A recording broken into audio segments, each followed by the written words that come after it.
नाजरीन, दुनिया दहल गई है। बीजिंग से निकलने वाली गूंज ने अमेरिका और भारत की नींदें हराम कर दी हैं। चीन ने वर्ल्ड वॉर 2 में जापान पर अपनी तारीखी फतह की यादगार परेड को ऐसा पावर शो बना दिया कि दुश्मन के पसीने छूट गए। ड्रोन्स, हाइपरसोनिक मिसाइल्स, एटमी हथियार और फजाओं को चीरते तैयार है। ये पैगाम देने के लिए काफी हैं कि अब ताकत का मरकज वॉशिंगटन नहीं बल्कि बीजिंग है। वर्ल्ड वॉर 2 में जापान पर फतह की यादगारी तकरीब हुई। चीन की शानदार विक्ट्री परेड, दुश्मन को हिलाकर रखने वाला पावर शो, दुनिया के सबसे जदीद और खतरनाक हथियार चीन मंजर आम पर ले आया। चीन ने दुनिया को असल ताकत दिखा दी कि अब चीन आलमी ताकत का मरकज बन चुका है। अमेरिका की छुट्टी होने जा रही है।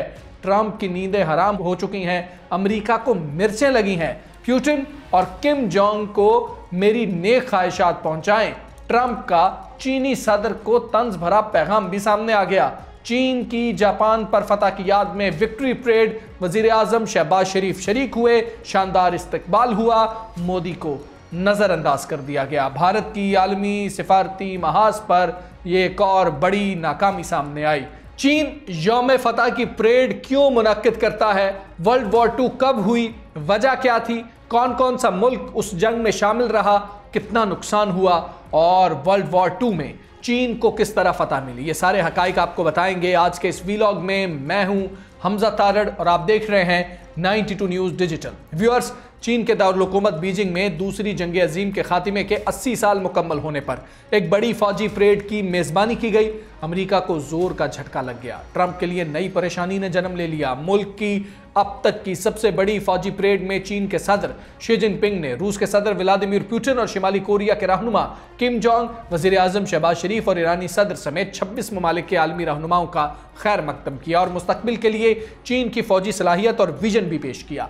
आखिरी बार चीन ने 10 साल कबल यौम फतह की फौजी परेड की मेज़बानी की थी। यह पहला मौका था जब चीन ने जंग के खात्मे की याद में एक अजीमुश्शान फौजी परेड का एहतमाम किया। हालिया परेड चीनी फौजी ताकत की एक प्रेजेंटेशन होगी जिसमें ड्रोन, हाइपरसोनिक मिसाइल और लड़ाका तैयारों जैसे जदीद फौजी साजो सामान की कोरियोग्राफी नुमाइश हुई। चीनी फौजी हुकाम के मुताबिक परेड में पीपल्स लिबरेशन आर्मी के सैकड़ों तैयारे नुमाइश के लिए पेश किए गए। अब सबसे बड़ा सवाल यह है कि चीन यौम फतह की परेड मुनक्किद क्यों करता है? वर्ल्ड वॉर 2 कब हुई? उसकी असल वजह क्या थी? कौन कौन सा मुल्क उस जंग में शामिल रहा? कितना नुकसान हुआ? और वर्ल्ड वॉर 2 में चीन को किस तरह फतह मिली? ये सारे हकाइक भी आपको बताता हूँ। 1939 में पोलैंड पर जर्मनी का हमला, जिसके नतीजे में बरतानिया और फ्रांस ने जर्मनी के खिलाफ ऐलान जंग किया।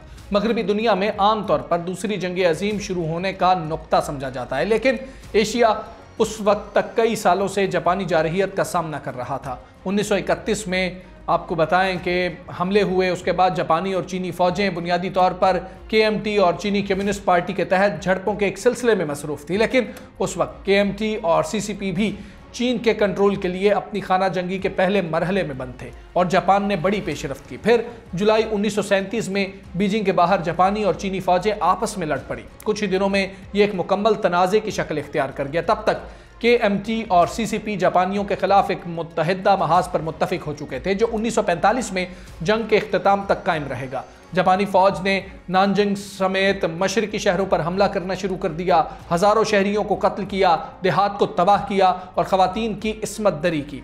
CCP और KMT ने मुज़ाहमत जारी रखी। कुछ अंदाजों के मुताबिक जंग के नतीजे में 20 मिलियन चीनी लोग मारे गए, जिनमें अक्सरियत आम शहरियों की थी।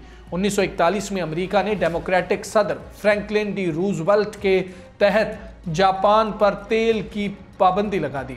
दिसंबर 1941 में जापानी फौज ने हवाई में पर्ल हार्बर पर अमेरिकी बहरुल काहिल के बहरी बेड़े पर अचानक हमला किया, जिससे नुकसान हुआ और अमेरिका को जंग की तरफ खींच लिया गया। 1940 की दहाई में जापान ने एशियाई ममालिक के दीगर हिस्सों पर भी कब्जा कर लिया, जिसमें आज के दौर के इंडोनेशिया, मलाइशिया और म्यांमार के कुछ हिस्से और मौजूदा हिंदुस्तान के कुछ हिस्से भी शामिल थे। 1945 में अमेरिकी फ़ज़ाइया ने जापान के शहर हिरोशिमा पर और नागासाकी पर 3 दिन बाद एटम बम गिराया। उसके बाद सोवियत यूनियन ने भी जापान के खिलाफ ऐलान जंग कर दिया। जापान ने 2 सितंबर को बाज़ाब्ता तौर पर हथियार डाल दिए। CCP और KMT ने अपनी खाना जंगी दोबारा शुरू की और मौज़ेतंग की क़ियादत में कम्युनिस्ट के साथ आखिरकार 1949 में फतह हासिल की, जब चांग और उसके बकिया KMT के दस्ते ताइवान भाग गए, वहां एक मुतवाजी हुकूमत कायम की। 2014 में चीनी हुकूमत ने जापान के हथियार डालने के अगले दिन 3 सितंबर को यौम फतह करार दिया।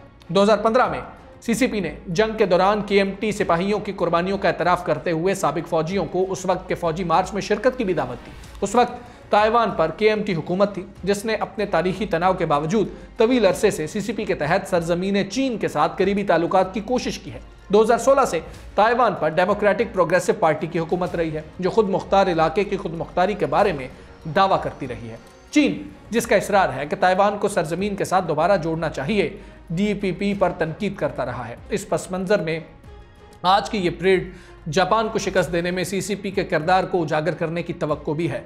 आलमी रहनुमाओं में कौन कौन शरीक हुआ, ये भी आपको बताते हैं। चीन के मुआविन वज़ीर ख़ारजा होंग ली ने 28 अगस्त को एक न्यूज़ कॉन्फ्रेंस के दौरान कहा था कि चीन की इस फौजी परेड में 26 गैर मुल्की रहनुमा शिरकत करेंगे। पुतिन पहले ही चीन में थे, जो तियानजिन में शंघाई ताउन तंजीम के सरबराही इजलास में शिरकत कर चुके हैं। दीगर रहनुमा जिन्होंने शंघाई ताउन तंजीम के सरबराही इजलास या मुतल्लिका इजलासों के लिए चीन का सफ़र किया और 3 सितंबर की परेड में क़याम भी किया, उनमें म्यांमार के फौजी सरबराह मौजूद थे, ईरानी सदर मसूद पेज़ेश्कियान, पाकिस्तानी वज़ीर आज़म शहबाज शरीफ, मंगोलिया के सदर, उज़्बेक सदर, बेलारूसी सदर और शिमाली कोरिया के सरबराह किम जोंग मंगल को शिमाली कोरिया से अपनी बख्तरबंद ट्रेन से चीन पहुंचे थे। ये 66 सालों में पहला मौका है कि शिमाली कोरिया का कोई रहनुमा चीनी फौजी परेड में शरीक हुआ है। चीन में फौजी परेड में शिरकत करने वाले आखिरी शिमाली कोरिया के रहनुमा बानी और किम के मरहूम दादा थे, जिन्होंने 1959 में चीन की इस परेड में शिरकत की थी। 2 यूरोपीय रहनुमा स्लोवाकिया के वज़ीर आज़म और सर्बिया के सदर बीजिंग में होने वाली इस तकरीब में शामिल हुए हैं। स्लोवाकिया यूरोपीय यूनियन और नेटो का हिस्सा है। रॉबर्ट फीको ने रूस के साथ करीबी ताल्लुकात को आगे बढ़ाया है और दिसंबर 2024 में पुतिन के साथ बातचीत के लिए मॉस्को का दौरा भी किया था। उन्होंने अलेक्जेंडर और यूक्रेन में इसकी जंग पर रूस के खिलाफ पाबंदियों पर तनकीद भी की और हाल ही में मॉस्को का दौरा भी किया था। चीन की इस अजीमुशान परेड पर अमरीकी सदर का क्या रद्द-ए-अमल आया, तो व्यूअर्स, ट्रंप ने चीनी सदर को तंज भरा पैगाम भेजा है, जिसमें कहा गया कि पुतिन और किम जोंग को मेरी नेक ख्वाहिशात पहुंचाएं।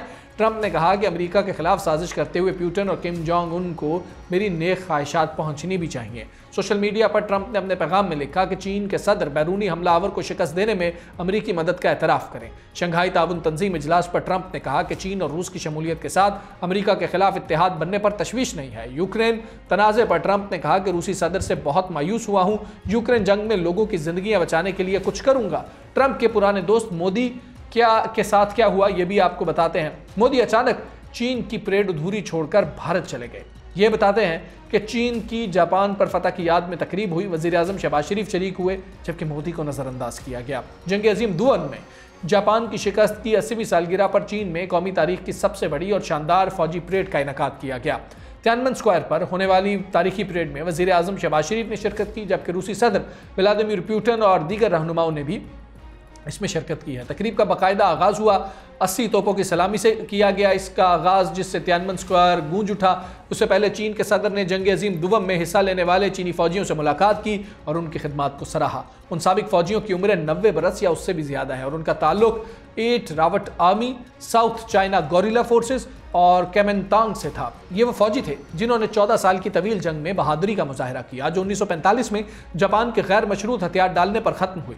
जापान की जारहियत के खिलाफ लड़ी गई इस जंग में चीनी कौम ने दुश्मन के खिलाफ वतन के तहफ़्फ़ुज़ में मुत्तहिदा महाज कायम किया था और उसमें लाखों शहरियों को जानों का नजराना पेश करना पड़ा। चीनी हुकाम के मुताबिक इस तकरीब में भारत के वज़ीर आज़म नरेंद्र मोदी को शिरकत की दावत नहीं दी गई थी।